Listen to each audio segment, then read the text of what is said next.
للاطلاع على أحوالكم ومشاكلكم من أجل توثيق أواصر العلاقة في بيتنا العراقي، والعمل سوية لحل مشاكلكم في رومانيا لتوثيق العلاقة مع الجانب الروماني على الصعيدين الشعبي والرسمي. منذ لقائنا الأول الذي جرى في تشرين الثاني وليومنا هذا حدثت تطورات سياسية مهمة في العراق، والتي ستنعكس أثرها ليس على مستقبل العراق فقط، وإنما على مستقبلنا جميعا ومستقبل الشرق الأوسط الجديد. لذا ارتأينا أن نطلعكم اليوم على أهم الأحداث التي حصلت في العملية السياسية في العراق، وهذا سيكون محور ندوتنا الأول، إذ سيتفضل السيد السفير الحديث عن الانتخابات التي جرت في الكانون الثاني وانتخاب أعضاء الجمعية الوطنية وتشكيل الحكومة الانتقالية، مرورا بالحديث عن عملية صياغة الدستور الذي سيكون وثيقة شمولية تضمن إقامة مجتمع عادل متساوي الحقوق. أما المحور الثاني فسيخصص عن المقترحات والمعوقات التي تواجهها الجالية العراقية في رومانيا وكيفية إيجاد الحلول التي تناسبكم، وهذا لن يحدث إلا بتعاونكم معنا. وأخيرا نود الإشارة إلى أن المناقشة ستكون موضوعية ومركزة تصب في مصلحة الجميع بعيدا عن القضايا الشخصية، وإذ كانت هناك قضية شخصية لمواطن ما يمكنه مقابلة السيد السفير كل يوم جمعة من الأسبوع، ونرجو أن تكون الأسئلة مكتوبة. السيدات والسادة الحضور، نتمنى لكم الموفقية والنجاح في عملكم ودراستكم، شاكرين حضوركم ندوتنا هذه، آملين أن يكون لقاءنا مفيدا ومثمرا. والآن يتفضل السيد السفير بالحديث إليكم. شكرا. بسم الله الرحمن الرحيم. الشأن العراقي، أنا متأكد بأن هناك أسئلة كثيرة تراود أذهانكم ولربما لن تجدوا الحلول لها أو الأجوبة الكافية، ولربما أساعدكم بعض الأجوبة، وأنا لا أتمكن من أقول أني سوف أجيب على كل شيء، لأن أنا مثلكم اطلاعاتي لربما لا تكون شاملة، لذلك التمس عذرا إذا لم أوفي الأجوبة حقها. سوف أبدأ من مسألة بسيطة، مسألة العراق. طبعا أكيد تعرفون، وكل من قرأ تاريخ العراق ليس بس العراقيين حتى العالم، شعب وادي الرافدين من الشعوب الخلاقة، خلق حضارات السومرية، الأكادية،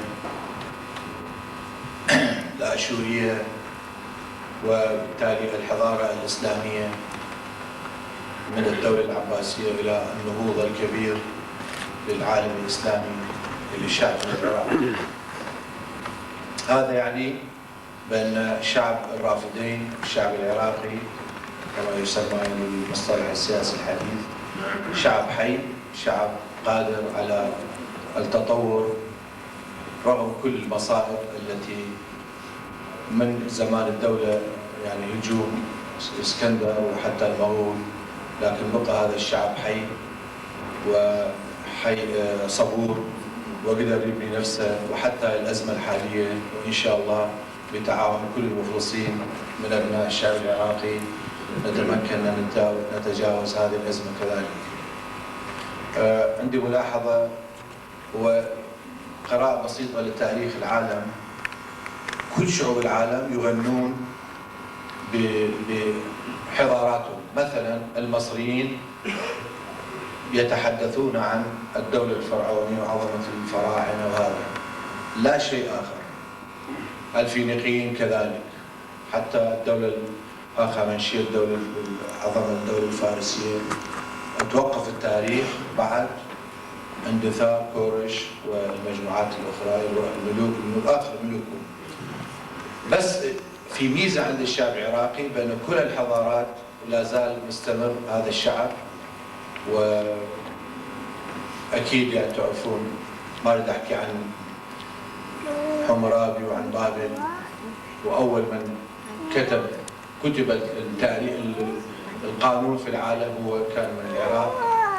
أول رغيف خبز طلع من أور بعد اكتشاف الحنطة تحول الطحيط أول إلى خبز، ما كان موجود بالعالم هذا، ما كانوا يعرفون بأن هذه العملية البسيطة تحول إلى رغيف خبز. والجيوش اللي كانت تكتسح المناطق كانت تحمل رغيف الخبز بالمعارك. طبعا ما كان مكتشف إلا بالعراق.